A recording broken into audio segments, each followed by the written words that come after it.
All right, so this set of notes is going to talk about sort of two topics that, if I'm being honest, they tend to get mixed together in a lot of people's minds because they talk about similar things, but one is more conceptual and one is more like a physical entity that functioned economically.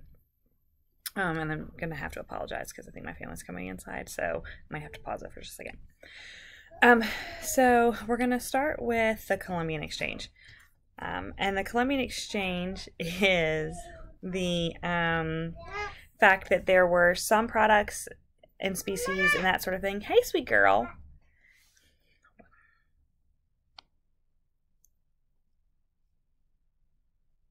Sorry about that. So there's going to be some products and species in the Eastern Hemisphere where like Europe, Africa, and Asia are. And there's going to be some products and species from the Western Hemisphere where North and South America are. And when Europeans crossed the Atlantic, did this transatlantic sailing venture, they then mixed the species together.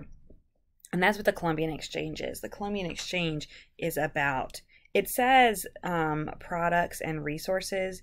It's really about species exchange, where we had things on one side or the other and they're going to begin to intermix. So the sort of key for our class's purposes, the key resources that come from the Eastern Hemisphere. And if you're having a hard time, like I am struggling about my East and my West, always draw yourself a little compass rose, right? North, South, East, West. And that should always help. So from the Eastern Hemisphere, you have the horses, cattle, and smallpox. Horses are going to revolutionize transportation for the native populations. Like I want you guys to understand that Native Americans, indigenous populations to North and South America, had not seen a horse until the Spanish arrived in the New World. They were using, like in South America, they used llamas.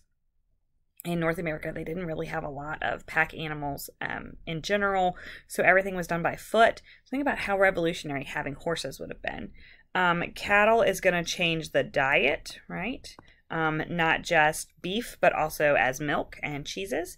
And then smallpox is going to lead to the destruction of, it's going to lead to the destruction of the native populations.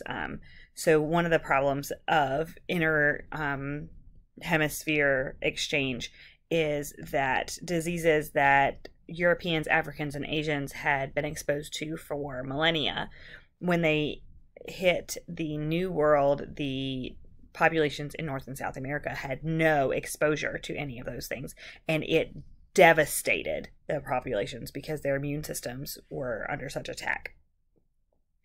So what Europe brought back from the New World that are going to change are mostly corn and potatoes, which is also going to be a dietary change. Potatoes actually grow so well in Ireland that within a couple hundred years of contact with the New World, Irish culture believed that potatoes were native to the island. This is Ireland right here, in case you're wondering. And it's not. Potatoes were a New World crop, as well as tobacco. Now, you don't need tobacco to live, obviously, but tobacco becomes a massive cash crop for Europe. Tobacco is what makes the American colonies survive, becomes a trade commodity, etc. So that's much more about finances than anything else. Where's the page turner? There we go. So one of the horrendous situations that comes out of this time period is race-based chattel slavery. So when the Spanish conquered and the English conquered the New World, basically from modern-day United States all the way to Argentina on the bottom of South America.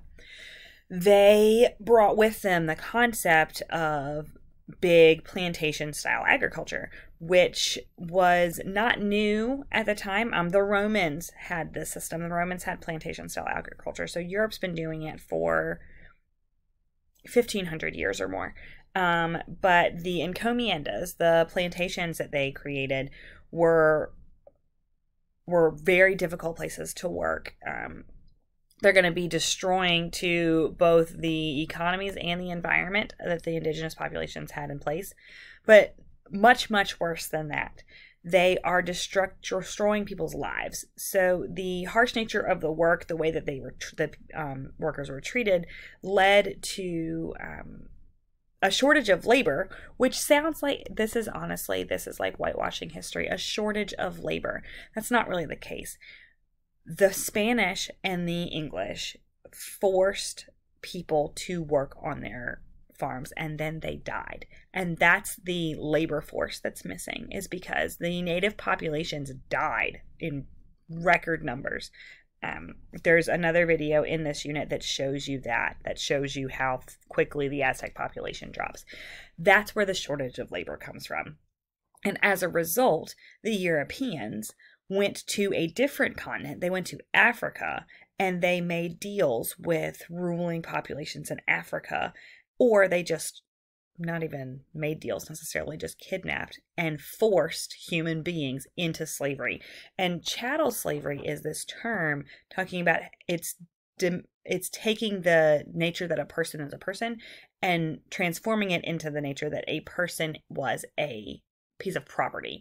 That's the new version of slavery that begins in the 1500s and permeates for another 300 years.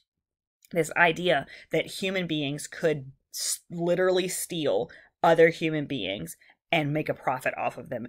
That's what comes up out of the plantation system. If you are interested in this a little bit, this, I think, is a powerful little graphic where the Spanish talked about how the settlers were protecting and caring for and Christianizing mission work with the Native American populations. But really what it was is that they were just working and they were just toiling. That the Spanish promised decent working conditions and that sort of thing. And that was just simply lies. They are going to have some results that are going to come up in a couple of units from now in order to make this better, but it doesn't get better for a very long time. And you know that in the United States, we're still dealing with some of the ramifications of the slave-based agricultural system that we founded our country on. So that's the Columbian Exchange. Now I want to talk for a minute about the triangular trade network. So one thing to remember is that the Columbian Exchange was a species. This is products. This is economics. This is trade. This is a network, right? That connected Europe, Africa. Well, that doesn't say Africa. Sorry. Africa and the Americas in general. So it's not a perfect triangle depending on what country you are and where you're headed. But based on efficiency for travel, largely, ships would travel down from Europe to Africa. They would bring manufactured goods, including, this one says iron products. They would travel down through Africa. They would offload those products to trade with merchants and powerful people on the African coast, a lot of times exchanging weapons like guns for human lives. Those people would take the slaves and they would force them in these horrendous conditions, generally 6 square feet. Now we're getting a lot of practice with what 6 feet looks like. We're distancing in the classroom 6 feet away from everyone. That's not 6 square feet. If there's a line from me and it's 6 feet in front, to the left, to the right, and behind, that's not 6 square feet. That's 6 by 6 which is 36 square feet, right? And actually, I think it's bigger than that because you have 6 feet in front of you and 6 feet behind you. So that's actually 12 by 12. So that's 144 square feet. 6 square feet is much smaller. That's how much space a human being had to function, to live on their weeks-long trip across what it becomes known as the Middle Passage. The Middle Passage is the trip that slaves took from Africa to the New World. Most slave ships carrying people from Africa stopped in the Caribbean. So the Caribbean was the middle point for all the international slave trade that was happening in the Americas. So they would be offloaded, sold to slave traders, and then resold again up and down the coast.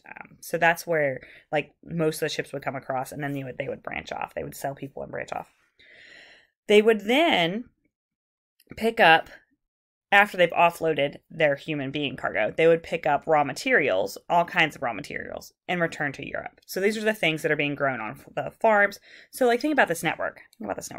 You could be a merchant who picked up human beings in Africa, sold them for what those human beings were growing in the New World, take that to Europe, sell that product, the cotton or the tobacco or the whatever, corn, sell that in Europe, buy weapons to bring to Africa, to sell to the people who are then selling you humans, and complete the cycle over and over again. Massive profits, horrendous actions. They're also bringing, this talks about precious metals, they're bringing gold and silver, which we're going to talk about on the next slide. So, gold and silver, we're going to skip a little bit of this, but gold and silver are going to be mined and exported to Europe and Asia, largely done by slave labor again. And the life expectancy for a silver mine for a slave working in a silver mine in the New World is horrible. I can't find the actual statistic offhand, but it's something like a couple of years is all that a slave was expected to survive if they were working in a silver mine. And so that actually perpetuates the slavery system even further because they couldn't even keep people alive long enough to continue the cycle, and they had to keep forcing more people into slavery. One of the things that's interesting about the silver and gold influx is that most of the gold and silver mines are in Spanish colonies in New Spain. So Mexico, Central America, South America. And you can see that in this chart, right? You can see that the silver production was climbing. I mean, they're producing in the 1570s 3 million pesos worth of silver, and it just keeps going up. But if you think back to your work in, if you've taken personal finance, you know about supply and demand. And the more of a product that a person has, or a company has, or a country has, the less value that then has. What Spain does is they import so much gold and so much silver that it becomes worthless. Their supply of silver is so high that the value just plummets, and they actually tank their economy and they go into a massive depression. And ultimately that ends Spain's reign as a world power. Because we don't talk about Spain, honestly, for the rest of our unit, except for during revolutionary periods when people are trying to get their revolution from Spain. They're not a player in World War I and World War II at all. They're not a Cold War power. They fall off the map. And it's because after they build this massive empire, so one of the largest empires in the world, they then tank their economy, bringing in so much gold. The indigenous empires of the Americas, these are the Aztecs, these are the Inca, these are the hundreds of groups of people, kingdoms, massive kingdoms in the Americas. They're all gone. It's not immediate, but certainly by our lifetime, there are no indigenous empires. Just a couple hundred years and they're gone because of the technology difference that the Europeans had and the deals that they made and the decisions that they made. It destroys those cultures entirely. They're just gone. So, that's all I've got for today. So let me know if you have any questions.